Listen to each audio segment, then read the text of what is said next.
मैं doctor Rashmi Agarwal associate professor history SMB government PG college Nadwara से हूँ। हम एमए फाइनल हिस्ट्री का second B paper institution of medieval India के अंतर्गत अध्ययन कर रहे हैं। इसमें हम जो हमारा सिलेबस में थर्ड यूनिट है उसका हम अध्ययन कर रहे हैं। एक बार अध्ययन आरंभ करें उससे पहले में थर्ड यूनिट में हमें क्या क्या पढ़ना था, जो कुछ थोड़ा बहुत हम पढ़ चुके हैं तो मैं एक बार आपको बता देती हूँ। इसमें मुद्रा व्यवस्था मुख्य रूप से है, भारतीय व्यापार एवं उनकी वाणिज्य पद्धति हमको लेनी है। वाणिज्य पद्धति का आदान प्रदान का माध्यम मुद्रा, सिक्के एवं साहूकारी व्यवस्था, ये हमारे थर्ड यूनिट के अंतर्गत पढ़ने के जो टॉपिक्स हैं वो हैं। इस समय हमारा टॉपिक चल रहा है मुद्रा और व्यापार वाणिज्य। तो पूर्व के ई कंटेंट में मैंने आपको सल्तनत कालीन व्यापार वाणिज्य का ई कंटेंट अध्ययन के लिए दिया है। उसी अध्ययन के क्रम को आगे बढ़ाते हुए इसमें हम सल्तनत कालीन मुद्रा के अंतर्गत सैयद और लोधी शासकों की जो मुद्रा व्यवस्था थी उसका अध्ययन आज हम करेंगे वीडियो में। दिल्ली का सैयद राजवंश, इनके शासनकाल का समय है 1414 से 1451 ईस्वी तक। सामान्यतः अरब के पैगंबर मोहम्मद के वंशजों को ही सैयद कहा जाता था। सैयद पैगंबर की भांति उदार और चरित्रवान होते थे। इस्लाम जगत में उनका महान आदर था, किंतु भारत की मुस्लिम समाज में सैयद उच्च वर्ण के माने जाते थे। यद्यपि इस्लाम में कोई भी वर्ण व्यवस्था व जाति व्यवस्था नहीं है, किंतु भारत में आने के बाद मुसलमानों पर हिंदू वर्ण जाति व व्यवस्था का प्रभाव पड़ा। इसीलिए उनमें भी अलग अलग वर्ण के अनुसार शेख, सैयद, मुगल और पठान 4 वर्ण हो गए थे। इन्हीं में से सैयदों का स्थान सर्वोपरि था। भारत में सैयद वंश के प्रथम शासक खिज़्र खां थे, जिन्होंने 1414 से 1421 ईस्वी तक शासन किया। दूसरे थे मुबारक शाह, जिन्होंने 1421 से 1434 ईस्वी तक शासन किया। इन्हीं सैयदों में तीसरे थे मुहम्मद शाह, जिन्होंने 1434 से 1445 ईस्वी तक शासन किया। इसमें ही अगले थे अलाउद्दीन आलम शाह, जिन्होंने 1445 से 1451 ईस्वी तक दिल्ली में शासन किया और इसके बाद सैयद वंश का पतन हो गया। किंतु इन सैयदों के द्वारा मुद्रा व्यवस्था में कुछ सुधार और परिवर्तन किए गए थे, जिसका अध्ययन हम आज सैयद वंश की मुद्रा के अंतर्गत करेंगे।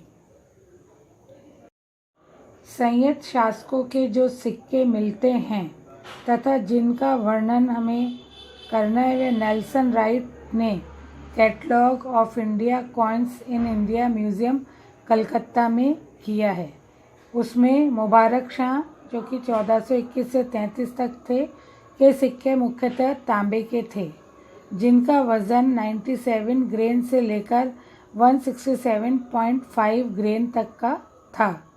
यह सिक्के दिल्ली की टकसाल से निकाले गए थे, जिसमें दिल्ली का नाम इन सिक्कों में हजरत दिल्ली तथा दारुल मुक्त दिल्ली अंकित किया गया है। इन सिक्कों की एक तरफ शाह मुबारक सुल्तान जरीबल सुल्तान हजरत दिल्ली अंकित है और दूसरी तरफ अमीरुल मोमिन नायब अमीर अंकित है। इसी तरह सैयद सुल्तान मोहम्मद ने सोने और मिश्रित धातु तथा तांबे के सिक्कों को चलाया था। उनके शासनकाल में सोने के सिक्के का भार 17.8 ग्रेन था, जिसमें सिक्के के एक ओर जमन अल इमाम अमीरुल मोमिन अमीर खल्द खलीफा तथा सिक्के के दूसरी ओर अल सुल्तान अगरम अबुल मोहम्मद शाह बिन फरीद शाह बिन हजरत अंकित था। इसी भांति मोहम्मद शाह ने मिश्रित धातु के सिक्के भी दिल्ली ही से निकाले थे। इन सिक्कों पर भी हजरत देहली अंकित था। इन सिक्कों का भार खिजरशाह व हजरत देहली तथा दूसरी ओर अल खलीफा, अमीन खलीफा, मोमिन, खल्द खलीफा अंकित था। उसके तांबे के सिक्के का वजन 70.5 ग्रेन से लेकर के 84 ग्रेन तक का था, जिसमें कि एक और मोहम्मद शाह सुल्तान तथा दूसरी ओर दारुल मुल्क दिल्ली अंकित था। इसी तरह से सैयद वंश के अंतिम सुल्तान शाह आलम ने भी मिश्रित धातु तथा तांबे के सिक्कों का अपने शासनकाल में चलाया था। मिश्रित धातु के सिक्कों का भार 129.2 ग्रेन था तथा तांबे के सिक्कों का भार 69.7 ग्रेन से लेकर 136 ग्रेन तक का था। अभी हमने सैयद शासकों की मुद्रा का अध्ययन किया। उसके बाद हम अब लोधी वंश की शासकों की जो मुद्रा है उसका अध्ययन करेंगे। लेकिन मुद्रा का अध्ययन करने से पहले हम ये देख लें कि लोधी वंश की स्थापना कब हुई थी और कितने शासकों ने के द्वारा लोधी वंश पर शासन किया गया है। 1451 से 1526 ईस्वी तक का शासनकाल लोधी वंश का शासनकाल कहलाता है। इसमें मुख्य रूप से 3 ही सुल्तान हुए हैं। पहले हैं बहलोल लोधी 1451 से 1489 तक। फिर हैं सिकंदर लोधी 1489 से 1570 तक। फिर हैं लास्ट में आते हैं इब्राहिम लोधी 1517 से 1526 तक। इस तरह से 3 हमको लोधी सुल्तान मिलते हैं। लोधी कौन थे? ये माना जाता है कि बहलोल लोधी ने सैयद वंश को समाप्त करके दिल्ली में एक नए राजवंश लोधी राजवंश की स्थापना की थी। लोधी मूलतः अफगान थे। अफगानों को पठान भी कहा जाता था। ये बड़े साहसी और सामरिक प्रवृत्ति के व्यक्ति थे। दिल्ली सुल्तानों के शासनकाल के समय इनके पूर्वज भारत में आकर ही निवास करने लगे थे और सैनिक गुणों के कारण तुगलकों और सैयदों के शासनकाल में इन्होंने विशेष रूप से उन्नति कर ली थी। सैयद राजवंश की समाप्ति में लोधियों का सर्वाधिक महत्वपूर्ण हाथ था।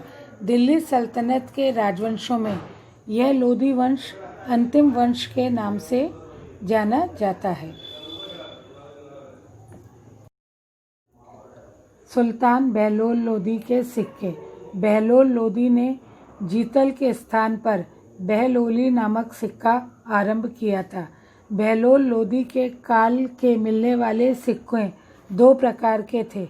एक तो मिश्रित धातु के थे और दूसरे तांबे के सिक्के थे, जिनका उल्लेख नेल्सन राइट ने अपनी किताब में किया है।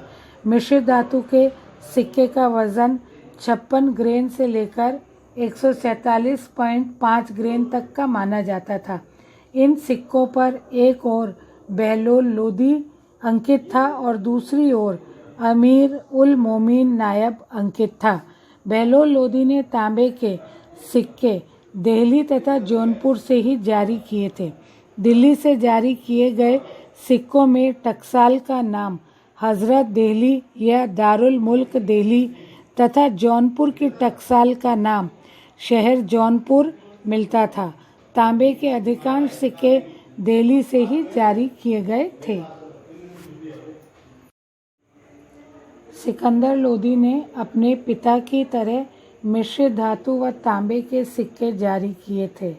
उसके बाद मिश्रित धातु के जारी किए गए सिक्कों का वजन 17 ग्रेन से लेकर 144 ग्रेन तक का था। सिक्कों पर अंकित शब्दों में कुछ हेरफेर किया गया था, परिवर्तन किया गया था। मिश्रित धातु के इन सिक्कों पर कहीं भी टकसाल का नाम हमें नहीं मिलता है। नेल्सन राइट ने जिन 26-27 सिक्कों का विवरण दिया है उसमें भी हमें कहीं टकसाल का नाम लिखा हुआ नहीं दिखता है। सिकंदर लोधी ने तांबे का टका भी चलाया था। चांदी का 1 टका सिकंदर लोदी के 20 तांबे के टके के बराबर माना जाता था। नेल्सन राइट के अनुसार सुल्तान इब्राहिम लोदी के समय केवल मिश्रित धातु के ही सिक्के जारी किए गए थे। इन मिश्रित धातु के सिक्कों का वजन लगभग 34.5 ग्रेन से लेकर 88.5 ग्रेन तक का निश्चित किया गया था। इसके अलावा सुल्तान सिकंदर लोदी की तरह से इब्राहिम लोदी के सिक्कों पर भी टकसाल का नाम हमको कहीं भी नहीं मिलता। यदि हम संपूर्ण सल्तनत काल में देखें तो सुल्तान अलाउद्दीन खिलजी, मोहम्मद तुगलक, फिरोज शाह तुगलक के शासनकाल में सबसे अधिक सिक्के निकाले गए थे।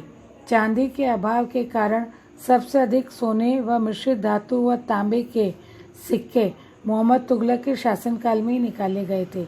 मिश्रित धातु के सिक्कों की संख्या में वृद्धि होना मुद्रा के प्रसार का प्रमाण प्रस्तुत करता है। इसी के साथ हमारा सैयद और लोदीज के शासनकाल में जो मुद्रा का प्रचार प्रसार था वह यहाँ कर समाप्त होता है, उसका अध्ययन समाप्त होता है।